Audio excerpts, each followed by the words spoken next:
So now it's time for me to tell you a little bit about my story and why you and I are really connected as women. When I was growing up, I was given a sort of torch to carry.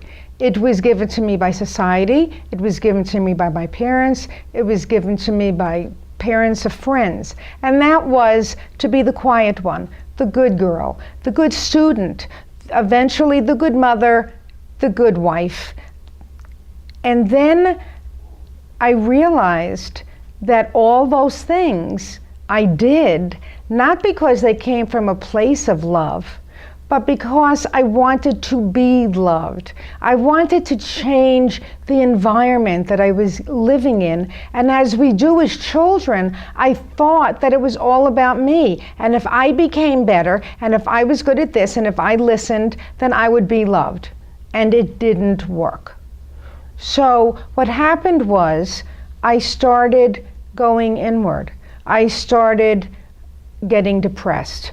I started having symptoms of being extremely sad. And when there were times that my heart and soul woke up to what was going on in my life as I was growing up and as an adult, I became rageful and angry because I knew I wasn't living my life the way I wanted to live my life. I wasn't connected mind, body, and soul. I didn't know those words at the time. I do now.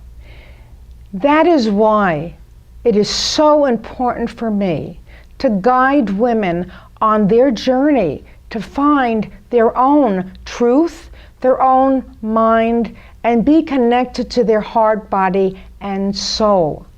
When I was a psychotherapist in Los Angeles, California, I heard stories from all walks of life. I heard stories from mothers who didn't have food for their children. I heard stories from boys and girls that were in Los Angeles County juvenile detention centers because they were working with gangs or they were affiliated with people that they shouldn't be affiliated with. Stories that I got so used to hearing, and stories that I could still show them compassion and understanding and give them a sense of who they were, including how they were living.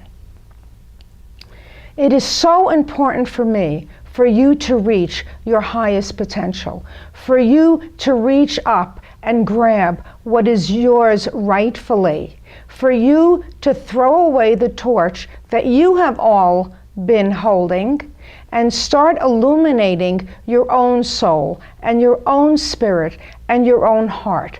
Because without that, we have nothing. I want you to become your own hero, your own guru, to have the tools to be able to walk through life, even when you have those miserable days where you don't want to get out of bed, where your kids are overwhelming you, where if your husband asks you a question one more time, you don't know how you're going to react. But to have the tools to be able to stay within your heart, to stay within your own tuition, to know your truth. You no longer have to be the good little girl, the quiet one, the invisible one to get love. You can be your own beloved.